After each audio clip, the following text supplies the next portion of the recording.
नमोस्तु नमोस्तु नमोस्तु।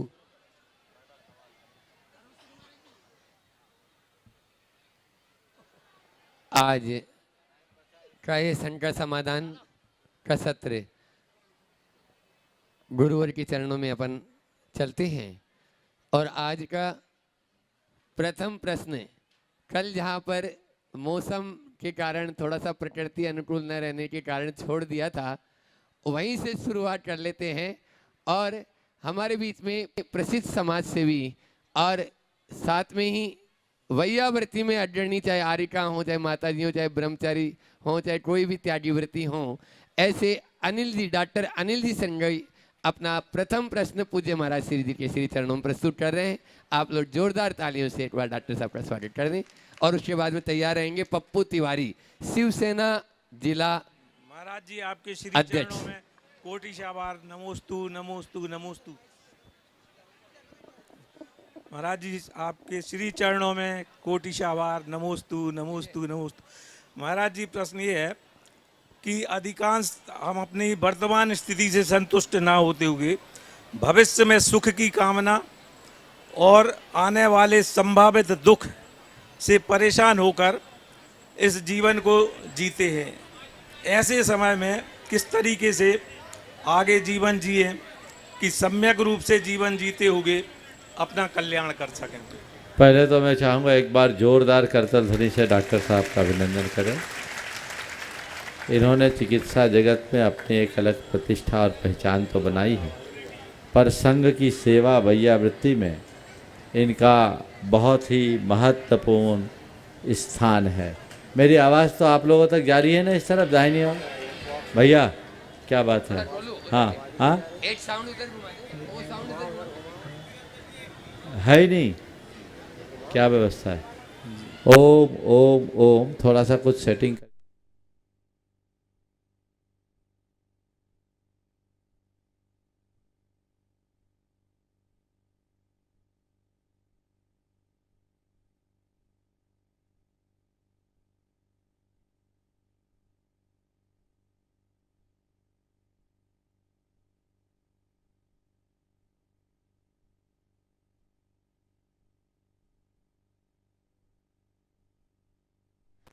आपने बहुत अच्छा सवाल किया है कि मनुष्य अपनी वर्तमान स्थिति से असंतुष्ट रहकर भावी सुख की कल्पना और आगामी दुख के भय से व्याकुल होता है। यही संसार, संसारी प्राणी के भीतर दो चीज़ें हैं, एक भय और दूसरा काम। ये जब तक जीवित रहेगा ऐसी स्थिति बनी रहेगी। मनुष्य के मन की जब आकांक्षाएं मिटती है तभी उसके मन का भय मिटेगा और उसकी कामना समाप्त होगी। और इन दोनों चीज़ों को तभी नष्ट किया जा सकता है जब हम तत्व ज्ञान को प्राप्त करें, जीवन और जीवन की व्यवस्थाओं को समझें। एक बात अपने दिल दिमाग में जरूर बिठा लें कि चीज़ें हमारे चाहने से प्राप्त नहीं होती, चीज़ें संयोगों पर निर्भर करती हैं। हम जो चाहें वो हमें मिले, ये हमारे हाथ में कतई नहीं है, लेकिन जो मिला है उसे हम चाहें, ये हमारे हाथ में। बस ये विज्ञान अपने अंतर मन में बिठा लीजिए, फिर कठिनाइयाँ दूर होगी। अध्यात्म ही मनुष्य को अपने स्वभाव में स्थिर कर पाता है, और जिसके अंदर ये स्थिरता होती है वही इन दुखों से मुक्त हो पाता है। ओ पप्पू जी तिवारी, शिवसेना जिला अध्यक्ष। उसके बाद में तैयार रहेंगे दिगंबर जैन महिला ग्रुप आराम सहयोग हेतु सागर, संयोग सेतु। हाँ, दिगंबर जैन सोशल ग्रुप। गुरुवर के श्री चरणों में सत सत नमन करता हूँ। 27 वर्षों बाद आपके दर्शन पाकर गुरुवर मैं धन्य हो गया, धन्य हो गया, धन्य हो गया। महाराज जी 1997 में आपके मार्गदर्शन में सागर में एक मालगाड़ी ट्रेन से जैन समाज व शिव सैनिकों ने कसाईयों के चंगुल से 1172 पशु गोवंश को मुक्त कराया था महाराज जी। मांस निर्यात को बंद करने के लिए सागर में ऐतिहासिक रैली निकाली गई थी महाराज जी। आपके मार्गदर्शन में, आपके दिशा निर्देश में आपने गोवंश की रक्षा सहित गोवंश की रक्षा के लिए आपने महाराज जी संत श्रोमणी आचार्य विद्यासागर जी महाराज के निर्देश पर सागर से पूरे बुंदेलखंड में दयोदय पशु सेवा संवर्धन केंद्र गौशालाएं खुलवाई थी महाराज जी।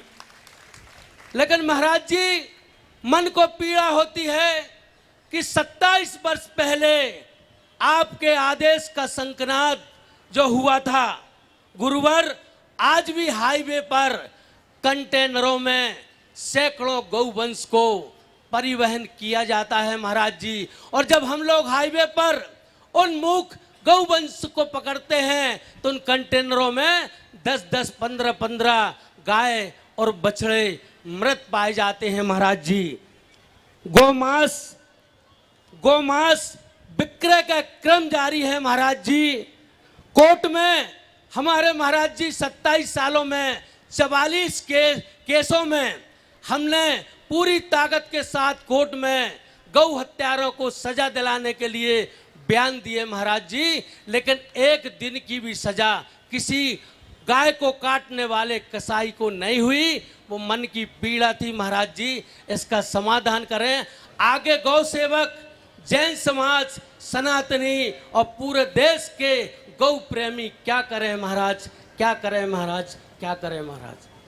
पहले तो मैं चाहूँगा पप्पू भाई का एक बार जोरदार अभिनंदन करें। पूरा सागर शहर पप्पू को अच्छे से पहचानता है और मैं देख रहा हूँ 27 साल बाद भी अपना पप्पू तो वो पप्पू ही है। बहुत अच्छी बात है। जो उपक्रम पिछले प्रवासों में यहाँ हुए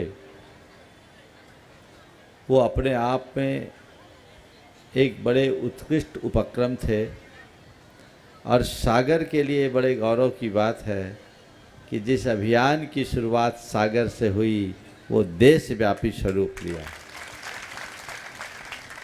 ये समाज की जागरूकता, तत्परता का उदाहरण है। लेकिन जो पीड़ा अभी आपने यहाँ प्रकट की है वो पीड़ा बहुत गंभीर है। कहने को गौ सेवकों की सरकार है देश और प्रदेश दोनों में, उसके बावजूद यदि ये कृत्य हो रहा है तो ये बड़ा गंभीर और चिंता का विषय है। हमें समाज में जागरूकता लानी चाहिए। शासन और प्रशासन को भी पूरी तरह सक्रिय करना चाहिए ताकि इस तरह की घटनाएं न हो। और साथ ही जो आपने अपने ऊपर मुकदमे की बात की या लोगों पर मुकदमे की, लड़ते रहो। हमारा काम सत्य के लिए लड़ना है, हमारा काम अहिंसा और दया के लिए लड़ना है। ये बड़ा दुर्भाग्यपूर्ण है कि ऐसे लोगों को कोई सज़ा नहीं मिलती। निश्चित कोई कानूनी पेचीदगियों का फ़ायदा वो उठाते होंगे, लेकिन सरकार को चाहिए कि कुछ इस तरह का प्रावधान सुनिश्चित करे कि ऐसे लोग दंड के भागी बने और उन्हें हतोत्साहित किया जा सके ताकि ऐसी घटनाओं की पुनरावृत्ति रोके। पर साथ ही समाज में एक जागरूकता का संदेश फैलाना बहुत ज़रूरी और अपेक्षित समझता हूँ। वो ये कि लोग अपने गोवंश को जिस किसी को बेचने से बचे। आज भी लोग चंद पैसों के लिए या थोड़ी सी परेशानियों से पीड़ित होकर बेचते हैं। गोपालक ही गोबतकों को अपना गोवंश देते हैं। जब तक गोपालक जागरूक नहीं होंगे तब तक गोवंश को सुरक्षित नहीं किया जा सकता। हमें उन्हें जागरूक करना चाहिए, समाज में एक ऐसा वातावरण बनाना चाहिए और सरकार पर भी इस विषय में व्यापक चर्चा होनी चाहिए। ऐसे मुझे अपुष्ट खबर है कि आने वाले दिनों में मध्य प्रदेश की सरकार कुछ और विशेष कदम उठाने वाली है। अब चुनाव के बाद जब कदम उठे तो हम सबको उसका स्वागत करना चाहिए, और न उठे तो इसके लिए समाज सरकार से आग्रह करना चाहिए। बहुत बहुत आशीर्वाद। आज यहाँ पर सोशल ग्रुप आराम ग्रुप यहाँ पर है पूरा उपस्थित। 8 प्रश्न रखेंगे जो इतिहास और संस्कृति को बचाने में लगे हुए हैं, ऐसे स्थापत्य कला को भी बचा रहे हैं। आराम ग्रुप के सभी साथी वो अपना 8 प्रश्न रखें और उसके बाद में तैयार रहेंगे मोलू जी जैन, शिरोमणि संरक्षक सतना। समस्त मुनि संघ के चरणों में बारंबार नमोस्तु निवेदित करते हुए महर्षि आपके प्रेरणा और आशीर्वाद से हम पिछले 4 वर्षों से लगातार ग्राम जनालयों के संरक्षण एवं संवर्धन हेतु कृत संकल्पित है। इस हेतु आगे बढ़ने हेतु मार्गदर्शित करें। साथ ही ग्रामीण धरोहरों के संरक्षण के प्रति समाज का कितना उत्तरदायित्व होना चाहिए, ये भी हमें बताने का कृपा करें। देखिए, मैं चाहूँगा एक बार इनका भी अभिनंदन कर दीजिए। बहुत उत्तम काम है और ये मुझे सागर जिला में देखने को मिला। एक तो ग्राम पूजन पुण्य दल और दूसरा ये सहयोग। बहुत अच्छा काम आप लोग कर रहे हैं। हमारे गाँव में जो विरासत है उसे सुरक्षित रखना हमारी जिम्मेदारी। परिस्थितियों के कारण लोग गांव से शहर में आ गए, शहर से महानगरों की ओर जाना पड़ रहा है, ये एक अलग बात है। लेकिन हम कहीं रहें, हमारी निष्ठा हमारे जड़ों से जुड़ी रहनी चाहिए। तो सबसे पहला संदेश तो मैं उन तमाम ग्रामवासियों से देना चाहूँगा कि किन्हीं परिस्थिति बस यदि आप अपने गांव को छोड़कर निकल भी गए हैं तो भले आप भौतिक रूप से गांव से अलग रहें, पर भावनात्मक रूप से अपने गाँव से जुड़े रहें और अपने घर के जितने भी मांगलिक कार्य है उस अवसर पर गांव में ज़रूर जाएं। साल में कम से कम एक बार पूरे परिवार को गांव में इकट्ठा करें ताकि आपका गांव से जुड़ाव बना रहे। और यदि आप जाते आते रहेंगे तो गांव की मंदिरों की सुरक्षा अपने आप होगी और आगे बढ़ पाएंगे। और ये लोग जो अच्छा कार्य कर रहे हैं इसके लिए सभी को सहयोग देना चाहिए। बहुत बहुत मोलू जैन शिरोमणि संरक्षक के रूप में सतना से वे अपना प्रश्न, उसके बाद में सरला विजय जी जैन, मटरोनिया सागर। मुनि श्री के चरणों में त्रयवार नमोस्तु नमोस्तु नमोस्तु। महाराज श्री, मेरा यह प्रश्न है कि बच्चे आजकल इतनी विलासिता के जीवन में जी रहे हैं कि उन्होंने कभी ये देखा ही नहीं कि हमारे बड़ों ने कैसे स्ट्रगल करके इतना व्यवसाय कमाया, नाम कमाया। तो इन लोगों को कैसे शिक्षा दीक्षा दें, हम कैसे परवरिश करें इनकी कि इनको पैसों की, समय की, अपनों की, सबकी इज्जत करना, सबकी वैल्यू समझना कैसे समझेंगे। मैं 2 उदाहरण देता हूँ। मेरे संपर्क में 2 बड़े धनपति, उनमें से एक जिनके घर में मर्सिडीज और जगुआर जैसी कारें मेंटेन होती, वो अपने बेटे को पैदल साधारण बस में स्कूल छोड़ने के लिए आते, खुद पैदल और बस से स्कूल भेजते। और उन्होंने जो इसकी स्कूलिंग की वो भी सामान्य सा स्कूल। उनसे जब किसी ने पूछा कि तुम्हारी इतनी अच्छी हैसियत है, तुम अपने बच्चे को तो एक से एक अच्छे स्कूल में पहुंचा सकते हो और अपने घर में इतने साधन है, नॉर्मल बस में क्यों भेजते? तो उन्होंने जो जवाब दिया वो ध्यान देने योग्य। उन्होंने कहा, मैं बहुत गरीब था, मेरे पिता के पास पैसे नहीं थे, मुझे याद है मैं घर से बोरी लेकर के स्कूल जाया करता था, वहाँ पढ़ा।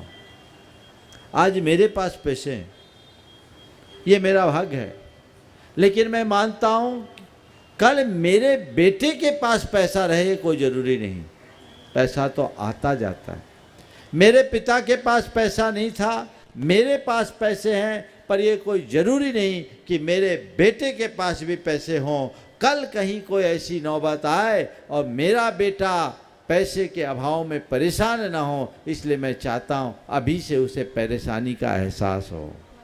मैं अपने बच्चे को मजबूत बनाना चाहता हूँ। अगर ये सीख हर माँ बाप अपने बच्चों को दे तो मैं समझता हूँ बच्चे अपने आप से स्ट्रांग होंगे। आप अपने बच्चों को ज़्यादा लिबर्टी और लग्जरियस मत बन लिबर्टी दे के लग्जरियस मत बनाइए। आप अपने बच्चों को स्ट्रांग बनाओ। और एक दूसरे धनपति मेरे संपर्क में हैं। आज उनके पास कोई कमी नहीं, लेकिन एक दिन उन्होंने अपने बेटे को मेरे सामने कहा कि देख, आज मेरे पास जो है ना वो मेरा नहीं है, मेरे माँ बाप का दिया हुआ है, ये शरीर भी उनका दिया हुआ है, और मेरे पास जो है वो हम तुमको दे, ये हमारी इच्छा पर निर्भर है।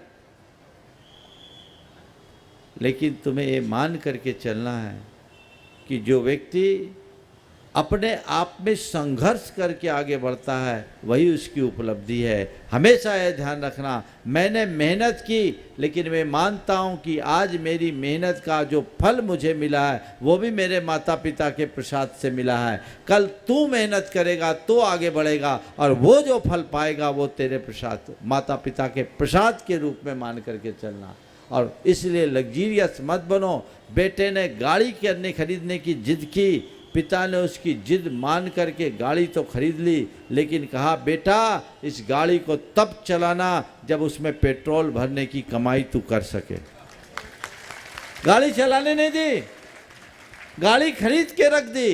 तेरा मन रखने के लिए मैं तेरे लिए गाड़ी देता हूं, लेकिन ये गाड़ी तब चलाओगे जब अपनी कमाई के पैसे से तुम पेट्रोल भरने में समर्थ हो जाओगे। अगर माँ बाप अपने बच्चों की ऐसी परवरिश करे तो जीवन बदल जाए। मैं आपसे कहता, एक विचारक ने बहुत अच्छी बात कही, कठिन समय मजबूत इंसान को जन्म देता है। मजबूत इंसान सरल समय को प्रकट करता है, लेकिन सरल समय कमजोर मनुष्य को जन्म दे देता है। वाक्य को दोहरा रहा हूँ, कठिन समय मजबूत इंसान को जन्म देता है, मजबूत इंसान सरल समय को प्रकट करता है, लेकिन सरल समय कमजोर इंसान को जन्म देता है। बच्चों को इतना सरल समय मत आने दो कि वो कमजोर बने। बच्चों को कहो कि तुम्हें स्ट्रांग बनना है, और स्ट्रांग वही बन पाएगा जो स्ट्रगल करेगा। बिना संघर्ष के सामर्थ्य विकसित नहीं होती, इसलिए अपने अंदर संघर्ष जारी रखना चाहिए। गुणायतन से सूत्रधार के रूप में जो जुड़ी हैं ऐसी सरला विजय जैन मटरोनिया से, उसके बाद में योगेश्वर जी शर्मा लोकायुक्त एसपी सागर यहाँ पर उपस्थित हैं, प्रश्न करेंगे। ओ मंचा बोलिए बोलिए। मंचासीन त्रिगुरुवारों को मेरे परिवार की ओर से कोटि सा नमोस्तु। छुल्लक जी महाराज को इच्छामि। हे गुरुदेव, मैं ये जानना चाहती हूँ महाराज जी, जो आत्मा यदि दिवंगत हो जाती है और हम यदि उसके खाते में कुछ पुण्य चाहें, तो ऐसा क्या कोई कार्य है कि हम उनके नाम से पुण्य करें, जैसे प्रतिमा जी पे प्रशस्ति लिखाना या कुछ, तो क्या पुण्य उनके खाते में जा सकता है महाराज जी? कोई कार्य है? ओ देखो, राख को सींचने में अंकुर होगा क्या? बोलो बोलो माता। राख सींचने में ध्यान रखना, चाह करके भी नहीं भेज सकोगे। इसलिए मैं आप सबको संदेश देता हूं, जो कुछ करना अपने हाथ से करके जाओ। पीछे वाले को छोड़ के जाओगे तो वो कुछ करेंगे भी तो तुम्हारे पास पहुंचने वाला नहीं है। जो करेगा उसके खाते जाएगा। फिर ये बताओ, संपत्ति आपकी है कि उसकी? जो मरा उसकी, कि मरने के बाद जो बारिश है उसकी? किसकी होती संपत्ति? हाँ, तो जिसकी संपत्ति, दान किसने दिया? जिसकी संपत्ति है, तो पुण्य किसके खाते आएगा? इसलिए सबको कहता हूं, जो करना अपना तिया पांचा अपने हाथ से करके जाओ, पीछे वालों के भरोसे मत रखो। जो अपने हाथ से करोगे वही तुम्हारा है, बाकी सब धरा रहेगा। चलिए। योगेश्वर जी शर्मा लोकायुक्त एसपी सागर, उसके बाद तैयार रहेंगे मनोज अनामिका हर्ष जैन इंदौर शिरोमणि संरक्षक के रूप में। पूज्य गुरुदेव, आपके चरणों में कोटि कोटि नमन। वैसे आपका पवित्र दर्शन सभी अमंगलों का उन्मूलन करने वाला और सभी शंकाओं का समाधान करने वाला है, परंतु आज जो दुर्लभ अवसर मिला है तो मैं अपनी एक शंका का समाधान करना चाहता हूँ। गुरुदेव, आप जैसे पूज्य संतों के मुख से सुना है कि मनुष्य को लाभ हानि, यश अपयश, सम और विषम परिस्थिति में एक जैसा रहना चाहिए, परंतु जैसे ही विषम परिस्थिति आती है हम लोग घबरा जाते हैं और ईश्वर उसमें विस्मृत हो जाता है। इस परिस्थिति में कैसे रहा जाए, कृपया ये मार्गदर्शन देने का कष्ट बहुत बहुत अच्छा सवाल किया है। विषम परिस्थितियों में अपने मन को स्थिर कैसे किया जाए, ये आपके सवाल का सार है। दरअसल अगर व्यक्ति के भीतर जीवन के प्रति सही समझ हो तो वह विषम परिस्थितियों में भी अपने आप को स्थिर कर सकता है, और यही परीक्षा है। सामान्य स्थिति में हम इस चीज़ का अभ्यास करें। हमेशा कष्ट की घड़ी में मस्त बने रहना चाहते हो तो सुख की घड़ी में सुख को त्यागने का अभ्यास करो। जो सुख की घड़ी में सुख को त्यागने का अभ्यास करता है वो अचानक आए हुए दुख को सहने में समर्थ हो जाता है। हम अभ्यास करें, यही हमारे त्याग तप धर्म आराधन का मूल लक्ष्य है। यदि ऐसा अभ्यास बनेगा तो हमारा रास्ता प्रशस्त होगा। मनोज अनामिका हर्ष जैन इंदौर शिरोमणि संरक्षक के रूप में, उसके बाद में श्री प्रदीप जी जैन महावीर एजेंसी सागर।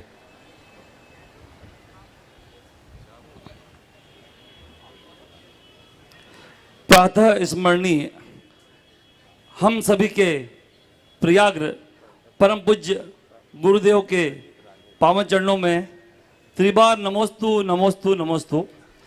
गुरुदेव, जो सागर वालों को प्राप्त है वो मैं आपसे मांगने आया हूँ।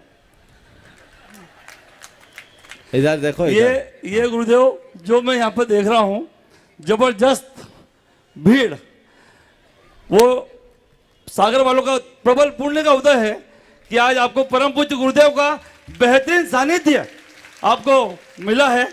निश्चित ही मैं आपके पुण्य की अनुमोदना करता हूं। गुरुदेव, इसी तरह पूरा इंदौर आपको देख रहा है।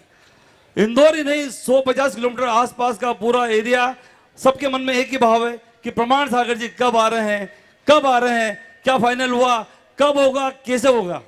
गुरुदेव, ऐसा कुछ आशीर्वाद दो कि पूरे इंदौर को आपका सानिध्य मिले। गुरुदेव, कुछ वर्षों पूर्व आप बिल्कुल निकट 2, 4, 5 किलोमीटर से इंदौर को आप छोड़ गए थे। हम चाहते हैं गुरुदेव वह आशीष, आपका सानिध्य इंदौर को पुनः प्राप्त हो, ऐसा मेरा पुनः निवेदन। गुरुदेव, एक ही हर इसी में शामिल होगा। ऐसा हमारा कौन सा पुण्य का उदय हो कि आपके कदम स्वयं इंदौर की ओर चल पड़े। हम सब यही आशा करते हैं। भावना भाते रहो, समय आएगा। मैं तो इतना जानता हूँ कि जब हवा में निम्न दाब बढ़ता है, मानसून सक्रिय होता है और भरपूर वर्षा होती है, समझ गए? तो मैं यही कहना चाहता हूँ इंदौर वाले को, हवा का दबाव बना के रखो, समझ गए, ताकि मनोवांछित वर्षा का लाभ ले सके। बस बस गुरुदेव, नमोस्तु गुरुदेव, नमोस्तु गुरुदेव, नमोस्तु भगवान। इसके बाद प्रदीप जी जैन महावीर एजेंसी के बाद में तैयार रहेंगे। आज विदिशा जैन समाज से यहाँ पर उपस्थित हैं, वे भी अपनी बात थोड़े संक्षेप में रखेंगे पूज्य महाराज श्री जी के सामने। गुरुदेव नमस्ते। और बसंत जी के नेतृत्व में बसंत जी भी साथ में है, और लगभग आज टीकमगढ़ से भी बहुत सारे लोग थे, और अभी विदिशा से भी 50-60 लोग यहाँ पर उपस्थित हैं। तो अपने स्थान पर खड़े हो जाएंगे, एक जना प्रश्न करेगा। बसंत जी। गुरुदेव, आपने अपने रविवार के प्रवचन में धन के संबंध में बताया था। अभी संस्कार शिविर सब जगह चल रहे थे, तो जो भैया जी आए थे वो इष्टोपदेश जी का अध्ययन करा रहे थे, स्वाध्याय करा रहे थे। तो उसमें धन के संबंध में 2 गाथाएं आ रही है, एक 13 नंबर और एक 16 नंबर, जिसमें कि बताया गया है कि हर स्थिति में धन दुष्कर है, और दूसरी गाथा में बताया है कि त्याग के लिए धन का संग्रह करना उचित नहीं है। तो महाराज जी, इस संबंध में मेरी शंका ये है कि धन कितना, कब, कैसे उपयोग किया जाए, क्योंकि आज तो सिर्फ धन की ही महत्वता चल रही है, इसके बगैर कुछ होता ही नहीं। महाराज जी, कृपया शंका का समाधान करें। देखो, धन दुखकर है, ये बिल्कुल शाश्वत सत्य है। धन से सुख नहीं मिलता, धन के त्याग या धन के सदुपयोग से सुख मिलता है। केवल धन जोड़ करके बैठे रहो तो वो तो जीवन का बोझ बनता है, और जीवन का बोझ क्या, जीवन को ही बोझ बना देता है, क्योंकि उसके अर्जन में दुख है, उसके संरक्षण में दुख है और उसके संवर्धन में दुख है। तो आये दुखम बे दुखम तदर्थम प्रार्थना वृथा। तो जिसके आने और जाने में ही दुख है, उसको उसके लिए सोचना ही व्यर्थ है। इसलिए ये सोचो कि मेरे पास धन है, इससे सुख मिल गया, तो ये तुम्हारा भ्रम है। धन सुख तुम्हें तभी देगा जब उसका उपयोग करो।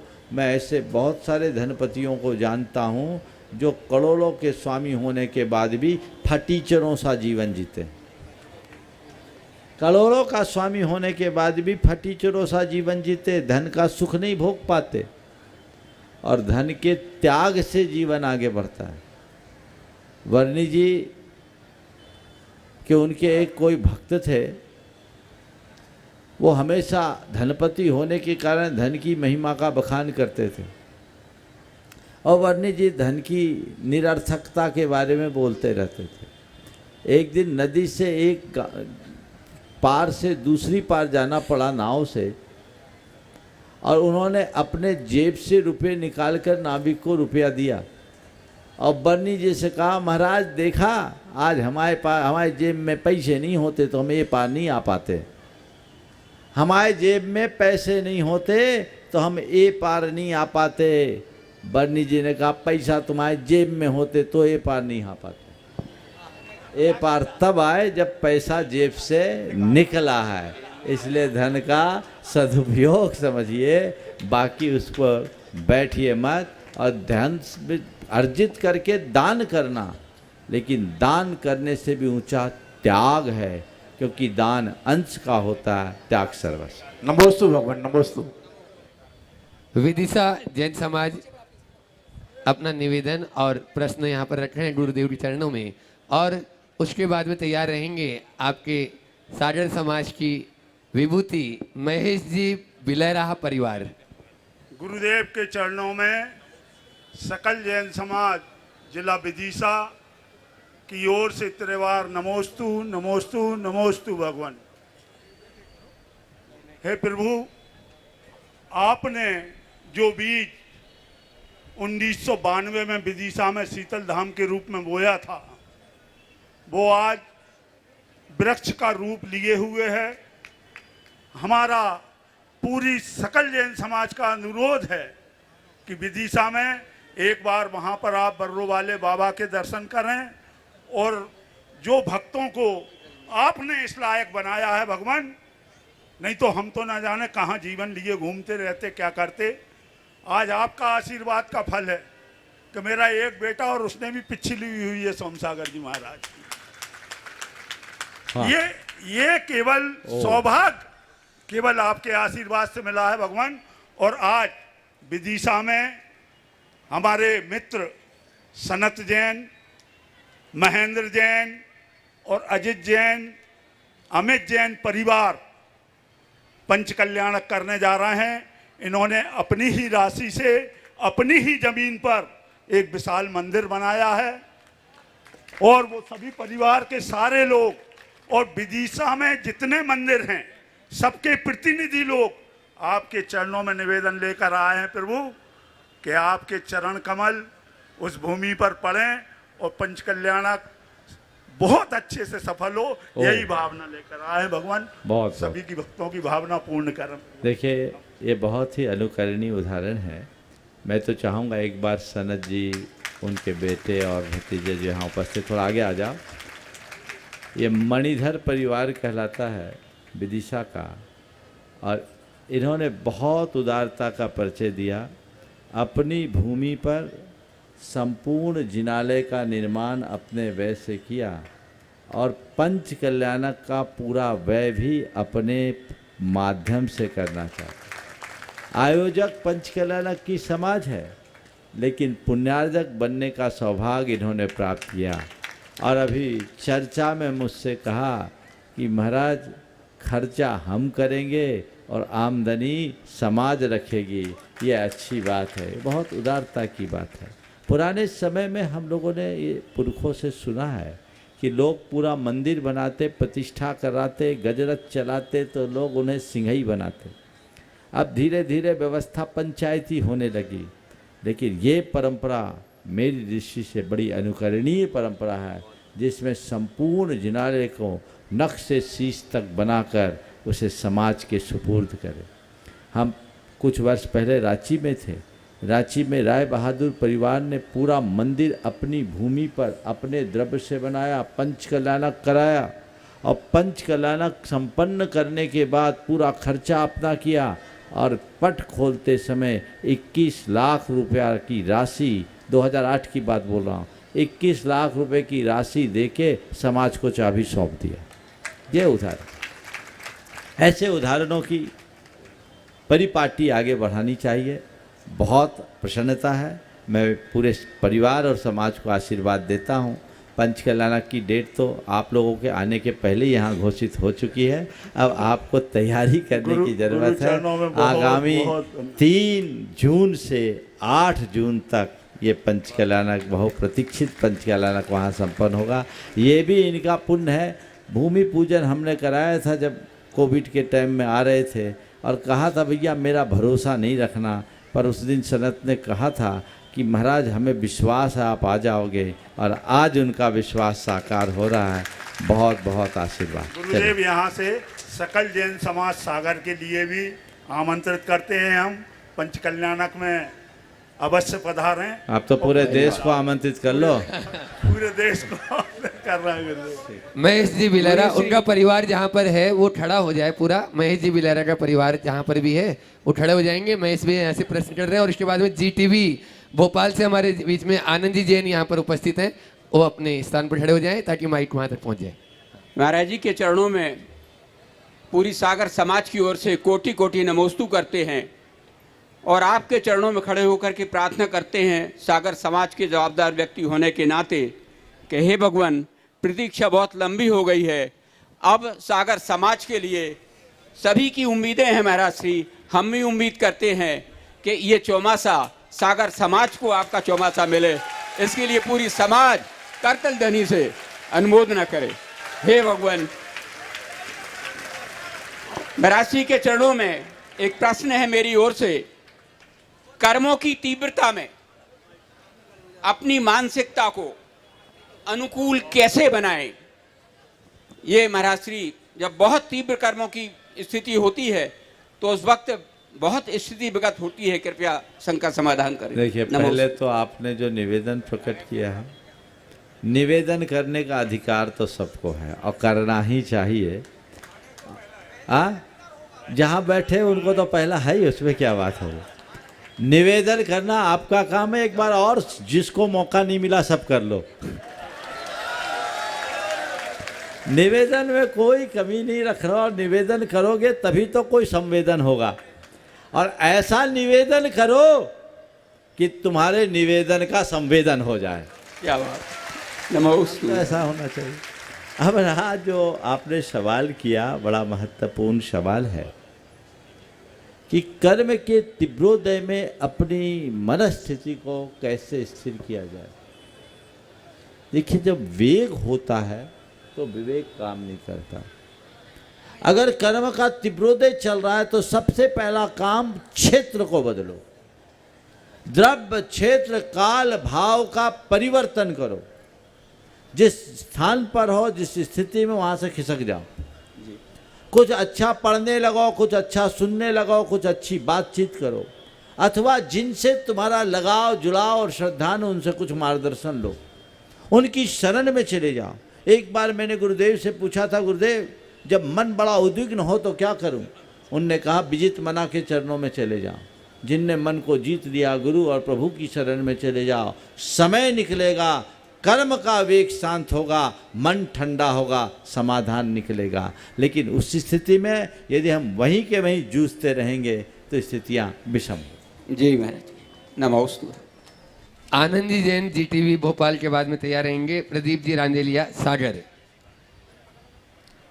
महाराज श्री नमोस्तु। महाराज श्री, जैन धर्म इतना वैज्ञानिक धर्म होने के बाद भी हमारी एक व्यापक पहचान जैन धर्म की नहीं बन पाई, उसका क्या कारण है? देखिए, जैन धर्म की व्यापक पहचान न बन पाने के पीछे हम जैनी भी जिम्मेदार हैं, क्योंकि हमने अपने धर्म को अपने मंदिरों और मूर्तियों तक सीमित कर रखा। हमने जैन धर्म के मूलभूत स्वरूप को ठीक तरीके से लोगों के बीच प्रस्तुत नहीं किया। जैन धर्म को हमने दो रूपों में प्रस्तुत किया। एक तो जैन धर्म बड़ा कठोर है, और दूसरी गलती हमसे हुई कि जैनियों को हमने एक केवल पूंजीपति समाज के रूप में प्रस्तुत किया, जबकि ये दोनों बातें निराधार है। न तो जैन धर्म कठोर है और न ही जैनी पूंजीपति या सामंतवादी मनोवृत्ति के धनी। यदि हमने जैन धर्म के मूलभूत तत्वों को लोगों तक पहुंचाया होता, जैन धर्म में जो उदात्त जीवन मूल्यों की बात कही गई है वो जन जन तक पहुंचाया गया होता, तो लोगों का दृष्टिकोण जैन धर्म के प्रति बिल्कुल अलग होता। हकीकत में जैन धर्म बड़ा सरलतम धर्म है, जो इतना फ्लेक्सिबल है कि हर प्राणी को अपनी अपनी भूमिका के अनुसार धर्म के पालन की आज़ादी देता है। जैन धर्म में तो उसे भी धर्मी कहा गया जो केवल एक दिन की हिंसा का त्याग किया। जैन धर्म में तो उसकी भी सराहना की जिसने केवल कौवे के मांस का त्याग किया। लेकिन हमने बहुत सारी चीज़ों को मैंडेटरी बना दी। जैन धर्म का पालन करना है तो ये तो करना ही होगा, ये तो करना ही होगा, ये तो करना ही होगा। अरे ये तो ऊपर की कक्षाओं की बात है। जैन धर्म को पालन करना है तो सबसे पहले तुम्हें जैनत्व के प्रति श्रद्धावान होना होगा। पहला काम श्रद्धान है, और उस श्रद्धा के अनुसार जीवन मूल्यों के प्रति निष्ठा रखो। जैन धर्म ही संसार का इकलौता धर्म है जिस धर्म की सबसे बड़ी आराधना में क्षमा, मार्दव, आर्जव, शौच, सत, संयम, तप, त्याग, आकिंचन और ब्रह्मचर्य जैसे उदात्त जीवन मूल्यों की पूजा की जाती है।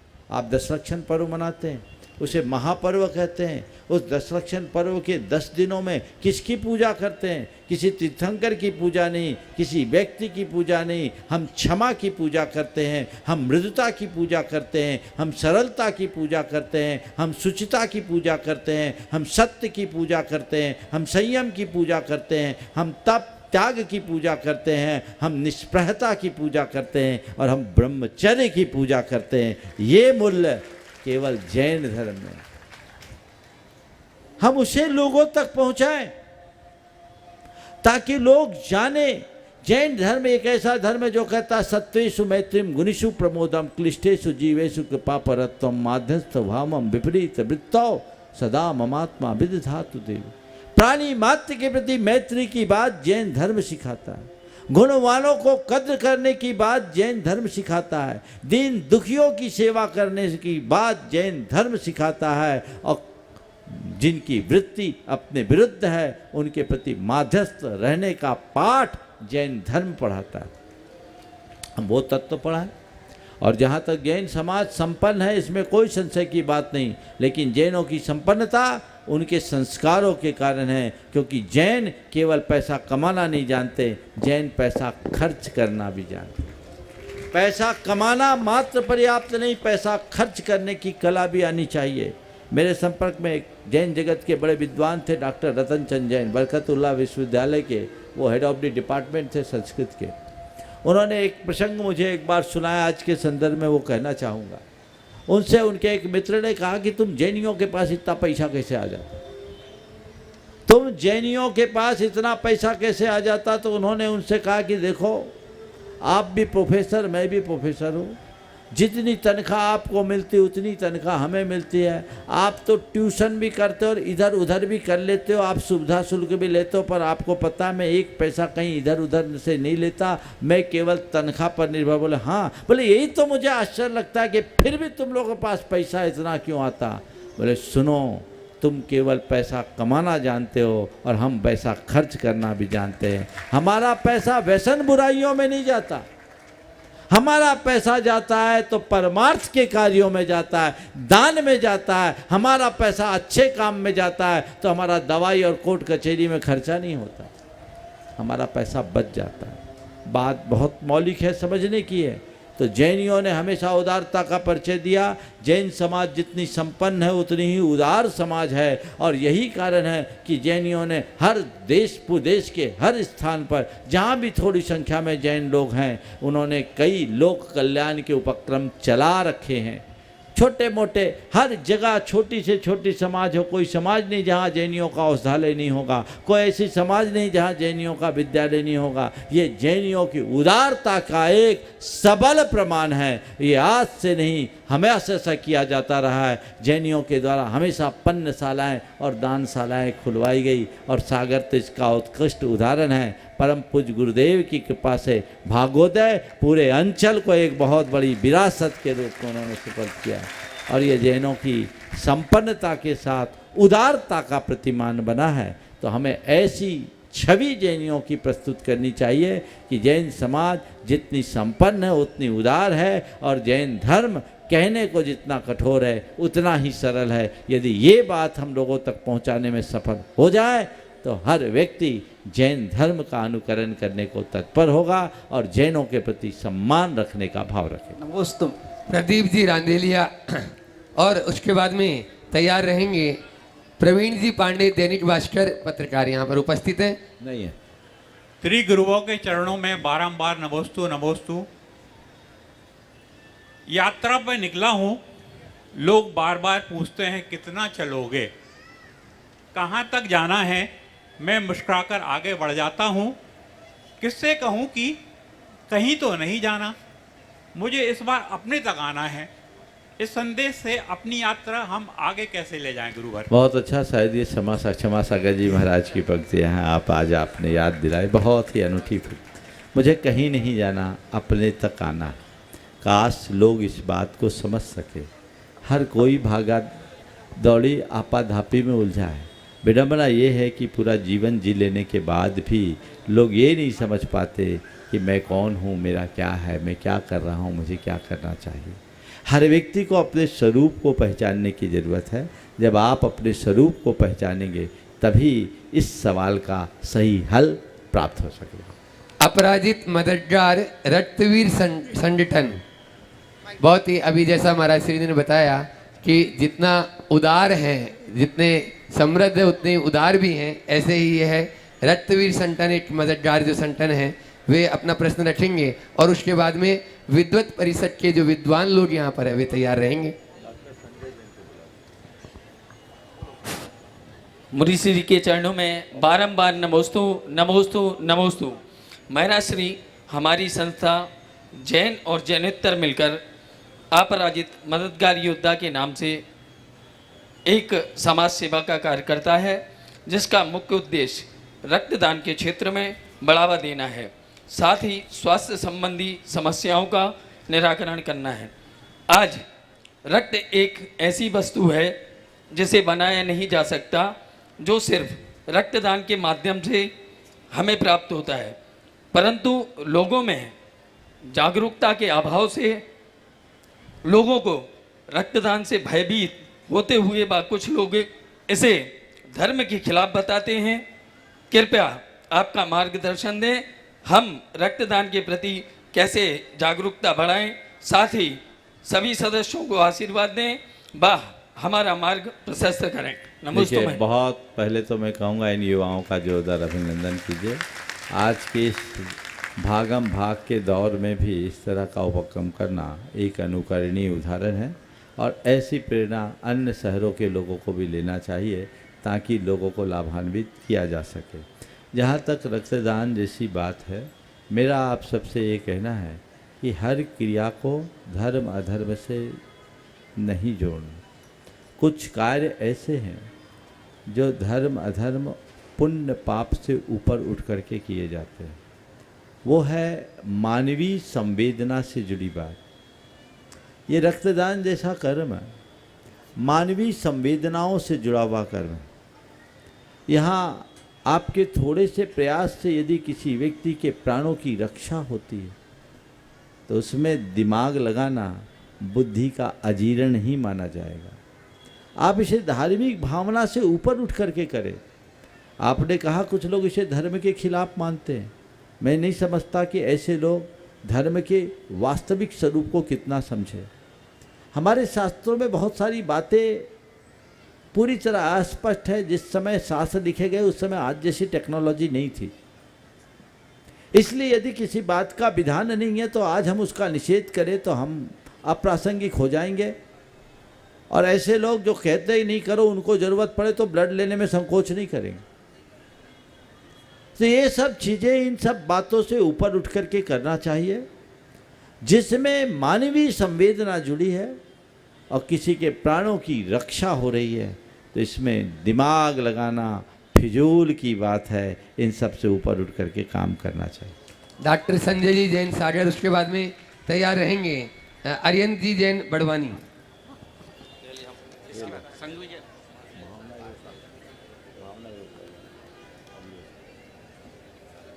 बोलो। नमोस्तु महाराज जी। मैं और मेरी श्रीमती जी साइकोलॉजिकल काउंसलिंग करते हैं और हम लोग MDRU जो मेडिकल कॉलेज में मल्टी डिसिप्लिनरी रिसर्च यूनिट है, एक शोध करने जा रहे हैं महाराज श्री कि जो मानसिक रोगी रहते हैं वो समाज में कम आना चाहते हैं, क्योंकि अवसाद और एंजाइटी को ही लोग पागलपन समझ लेते हैं, जिससे कि वो अपना इलाज कराने में झिझकते हैं। ये सोशल स्टिग्मा है। तो हम लोग अपने एक NGO बनाए हैं याश्री सागौ सेवा एवं चिकित्सा समिति। उसमें ये प्रूफ कर रहे हैं कि मनोवैज्ञानिक काउंसलिंग यानी भावना एवं पोषण आहार से हम लोग इस अवसाद को कम कर सकते हैं, जिसके लिए आपका आशीर्वाद चाहिए। और सभी लोगों से ये भी कहना चाहता हूँ कि यदि आपके कोई साथी ऐसे किसी कंडीशन से ग्रस्त हैं तो हमें उनको ला सकते हैं, हम उनको प्रेरित करेंगे। महाराज जी, क्वेश्चन हमारा ये है कि चित्त, अधिकतर दर्शन में चित्त की वृत्ति को ठीक करना योग कहा गया है, तो जो हमारी चित्त की वृत्ति और प्रज्ञा अपराध को भावना योग कैसे ठीक कर देता है, ये कृपया इस पर प्रकाश डालें। देखिए, बहुत अच्छा डॉक्टर साहब भावना योग के नियमित अभ्यासी हैं और भावना योग का प्रयोग करके अनेक लोगों को स्वास्थ्य लाभ भी पहुंचा रहे हैं। आज अभी आपकी इस सभा में 2 ऐसे सदस्य हैं जिनके जीवन में भावना योग का बहुत अच्छा प्रभाव पड़ा है। थोड़े देर बाद आज अभी मुझे इशारा मिल गया है, आज का प्रसारण आप लोगों के भाग्य से 10 मिनट बढ़ा दिया गया है, तो जो रह गए हैं उनको भी मौका मिल जाएगा। हाँ, 5 मिनट बचा है क्या? 5 देख लो भैया, पूरे ही कर दो, फिर कल पता नहीं यहाँ हो न हो। इसलिए ठीक है, जो भी हो, अभी 2-3 कार्यक्रम है उनकी चर्चा होगी। आपने जो बात कही कि भावना योग से चित्त की दशा कैसे सुधरती है, देखिए भावना योग क्या है। भावना योग यानी एक भावना भाकर अपने चित्त में सम्यक संस्कारों का आरोपण करना। हम अगर जैन कर्म सिद्धांत के अनुसार विचार करें तो हमारे यहाँ एक शब्द आता है योग, यानी मन वचन काय की प्रवृत्ति। मन वचन काय की प्रवृत्ति जैसी होती है वैसे कर्म के संस्कार हमारे चेतना में जमते हैं, और जैसे कर्म के संस्कार जमते हैं वैसी हमारी प्रवृत्ति हो जाती है, वो अपना फलाफल हमें वैसा देते हैं। यदि हम इसे दर्शन कर्म सिद्धांत की भाषा में बात करें तो प्रवृत्ति यानी हमारे योग, और उसके बाद उसके प्रभाव से जो हमारी एक्टिविटीज होती है वो है हमारा उपयोग, परिणति। तो जो हम अच्छी बातें सोचते दोहराते हैं बार बार, तो हमारी चेतना में अच्छे संस्कार जमते हैं, और जो अच्छे संस्कार जमने लगते हैं हमारे पुराने संस्कार डिलीट होते जाते हैं। तो अच्छे संस्कारों का जमना और पुराने संस्कारों का डिलीट होना ही तो चित्त की शुद्धि है। और एक पल ऐसा आता है जब सारे पुराने संस्कार नष्ट हो जाते हैं, अच्छे संस्कार पूरी तरह जम जाते हैं, चित्त पूर्णतः विशुद्ध हो जाता है, ऐसा समझिए। हाँ, साक्षी जैन भोपाल ये अपना अनुभव भी यहाँ पर सुना रही है। और रमेश जी जैन सागर। बस भैया अभी नहीं, रमेश जी जैन सागर यहाँ पर उपस्थित होंगे। चलिए, तब तक ये जो विद्वत परिषद वाले हैं, अनूप जी जैन अपना प्रश्न यहाँ पर रखे हैं। अनूप जी जैन ताले वाले, थोड़ा सा फास्ट करेंगे, नमोस्तु कोई नहीं बोलेगा, पहले से अरिहंत समय को कम है। अरिहंत को बोला हुआ है, अरियंत बड़वानी, और जिनका है वो आई नहीं तो आप नहीं बोलिएगा। अच्छा हाँ, रमेश जी, हाँ पहले अरिहंत बोले। अरियंत जी जैन बड़वानी अपना प्रश्न रखें, उसके बाद में रमेश जी जैन उनकी श्रीमती बताएंगे। आज पहले अनूप है। हाँ बोलो अनूप। आज सागर शहर में एक तीर्थ का निर्माण हो रहा है। जिनालय तो बहुत हैं हमारे सागर शहर में, मगर तीर्थ एक भी नहीं है। उसका नाम है सर्वतोभद्र जिनालय। पाषाण से निर्मित वो जिनालय 3 खंड का है, 216 फीट हाइट का है। जिस तरह से कुंडलपुर का मंदिर बना है, उसी तर्ज पर एक जिनालय बन रहा है, जो कि इस विश्व में कहीं नहीं है। आज गुरुजी की असीम कृपा रही, जो ये सौभाग्य सागर वालों को प्राप्त हुआ। और आज हमारे गुरुजी हमारे साथ नहीं हैं, मगर उनका ये सपना था कि प्रत्येक जैन परिवार सागर में रहता है, और जो सागर के बाहर, वो प्रत्येक जैन परिवार इस जिनालय से जुड़ सके। इसके लिए एक बहुत ही ऐसी योजना तैयार की है हम लोगों ने। मात्र 100 रुपये प्रतिदिन, उससे हर बच्चा भी और बड़ा भी, हर परिवार का एक सदस्य और परिवार भी इस जिनालय से जुड़ सकता है। 100 रुपये प्रतिदिन, 365 दिन के हिसाब से 36,500 होते हैं। वो राशि वो आप 1 साल में भी दे सकते हैं, 2 बार में भी दे सकते हैं, 3 बार, जैसी अनुकूलता हो वैसा दे सकते हैं। यहाँ उद्देश्य हर जैन परिवार को इससे जोड़ना है। महाराज जी, आपके आशीर्वाद से, गुरु जी की कृपा से लगभग 1500 परिवार अभी तक जुड़ चुके हैं इस योजना से। और आपका ऐसा मार्गदर्शन मिले जिससे एक भी परिवार इस जिनालय से जुड़ने से रह ना जाए। और प्रत्येक जैन परिवार जो कि सागर में रहता हो या देश विदेश में रहता हो, ऐसे जिनालय से जुड़े जो कि विश्व में कहीं नहीं है। मेरा आपसे निवेदन है, इस संदर्भ में आप मार्गदर्शन दें, जो कि जी समय कम है, मुझे बात पूरी करनी। देखिए, बहुत ही अच्छा प्रसंग यहाँ पर उपस्थित किया है। सागर शहर को परम पूज्य गुरुदेव का भरपूर आशीर्वाद मिला है, और सागर के लोगों ने उस आशीर्वाद का पूरा लाभ भी उठाया। भागोदय में जो सर्वतोभद्र जिनालय बनने जा रहा है, वो अपने आप में एक बहुत बड़ी मिसाल बनने जा रही है, और परम पूज्य गुरुदेव का एक बहुत बड़ा उपकार है पूरी समाज पर। लोगों ने बढ़ चढ़ कर के हिस्सा लिया है, बड़े बड़े दानदातारों ने दान दिया है। लेकिन जब कभी कोई अच्छा निर्माण हो तो उस समय हर व्यक्ति को ये सोचना चाहिए कि इसमें मेरा क्या लगा, मेरा क्या योगदान। कल ये मंदिर बन करके खड़ा हो जाएगा, उसकी प्रतिष्ठा हो जाएगी, और गुरुदेव का आशीर्वाद है तो रथ तो रुकने वाला है नहीं, वो तो काम पूरा होगा। लेकिन मंदिर बन जाने के बाद तुम्हें ऐसा लगना चाहिए कि ये ऐसा मंदिर है जिसमें मैंने भी अपनी खून पसीने की कमाई लगाई है। ये भाव होना चाहिए। इसलिए आज बहुत अच्छी योजना बनाई आप। बड़े बड़ों की योजनाएं तो बहुत हो जाती है, बड़े काम में बड़ी योजनाओं की जरूरत भी पड़ती है, लेकिन बड़े बड़े शिलाओं के साथ साथ गिलहरियों का भी ध्यान रखना चाहिए। और ये नन्ही नन्ही गिलहरियों के लिए अवसर है। आज के समय में 100 रुपये की क्या कीमत, 100 रुपये से ज़्यादा तो तुम गुटखा खा के थूक देते हो। 40 रुपये का आता है। 100 रुपये से ज़्यादा दिन भर में तो गुटखा खाने वालों का खर्चा है। अगर उसको बचा करके तुमने यहाँ लगा दिया, तुम्हारा जीवन अमर हो जाएगा।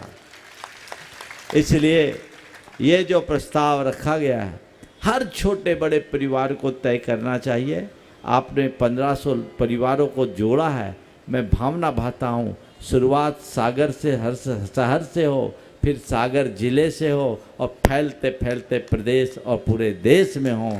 लोग अपनी अपनी सामर्थ्य के अनुसार इस कार्य में अपनी भूमिका जरूर जरूर जरूर अदा करें, ताकि वे अपने द्रव्य का सदुपयोग करते हुए इस ऐतिहासिक निर्माण के साक्षी बने। बहुत बहुत आशीर्वाद। और कमेटी से मेरा ये कहना है, तत्परता से काम करे, और जो ऐसा योगदान देते हैं उनको धन्यवाद जरूर करें, उनका उल्लेख करे, अवसर पर उनको सम्मान दे, ताकि छोटे लोगों को भी उत्साहित होने का अवसर मिल सके। बहुत बढ़िया। हाँ बोलो। रमेश जी, एक मिनट पहले अरियन जी बड़वानी अपना प्रश्न रखें, और उसके बाद में रमेश जी जन तैयार रहेंगे। नमोस्तु महाराज जी, नमोस्तु महाराज जी, नमोस्तु महाराज जी। महाराज जी, जब किसी ताले का निर्माण बिना चाबी के निर्माण के नहीं होता, तो फिर सृष्टि निर्माता ने अगर हमारे लिए मुसीबत का ताला बनाया है, तो उसके लिए हल की चाबी भी बनाई होगी। तो महाराज जी, उस चाबी के लगने तक का प्रयास करने तक का विश्वास कैसे बना के रखें? देखिए, मुश्किल ये है जिनको तालों से मोह ज़्यादा होता है वो चाबी भूल जाते। मालूम है ताला लगा है तो चाबी तो है ही, लेकिन जो केवल समस्या की ताले को देखते, समाधान की चाबी पर जिसका ध्यान नहीं, वो उलझे रह जाते। बहुत अच्छा सूत्र वाक्य है, हमेशा अपनी नज़र समस्या के ताले से हटाकर समाधान की चाबी पर रखिए, जीवन धन्य होगा। और वो रास्ता आपके पास है, उसके लिए आपको धैर्य रखना होगा और सकारात्मकता को अपनाना होगा। नमोस्तु महर्षि। हाँ, नमोस्तु। त्रय मुनिराजों के चरणों में कोटिशः नमोस्तु नमोस्तु नमोस्तु। हाँ, संक्षेप में अत्यंत। महाराज जी, चमत्कारी और भावना योग बहुत अतिशयकारी है। महाराज जी, इनकी 98% नली चौक थी, हार्ट की, यहाँ की जो नली चौक थी, गर्दन की नली चौक थी, और डॉक्टरों ने इनको 98% रिक्स बताया था ऑपरेशन में। महाराज जी, आपने 52 गजा में आशीर्वाद दिया और भावना योग दिया कि भावना योग करना 90 दिन तक किया। उसके बाद चेक कराया तो एक नली एकदम क्लियर हो गई, और एक क्लियर, डॉक्टर भी आश्चर्यचकित है महाराज जी कि एक नली क्लियर कैसे हो गई है। कोई भी दवाई नहीं महाराज जी, कोई ऑपरेशन नहीं, कुछ नहीं, चमत्कारी भावना योग की बहुत जय। सुंदर, बहुत सुंदर, बहुत सुंदर। ऐसे भावना योग के बहुतों के अनुभव है, लेकिन अब चूंकि 2 मिनट का समय बचा है और एक सवाल आज का ये आखिरी सवाल अपने सागर में, के हाँ, नगर गौरव छुल्लक जो है स्वरूप सागर जी महाराज। मुनि तरह के चरणों में बारंबार नमोस्तु। महाराज जी, मेरा प्रश्न निवेश के जरिए की जाने वाली कमाई पर है। मुख्य रूप से जो कमोडिटी है और प्रॉपर्टी में निवेश करते हैं, उसमें उत्पादक को ना जो निवेश करते हैं ना उनका उत्पादन से संबंध है, ना उसके उपभोग से संबंध है। फिर भी एक बड़ा हिस्सा उनके पास जाता है, जिसकी वजह से ना उत्पादक को कम कीमत मिलती है और उपभोक्ता को ज़्यादा कीमत अदा करनी पड़ती है। तो महाराज श्री, ये एक तरह से अनैतिक तो नहीं, लेकिन अनुचित सा लगता है।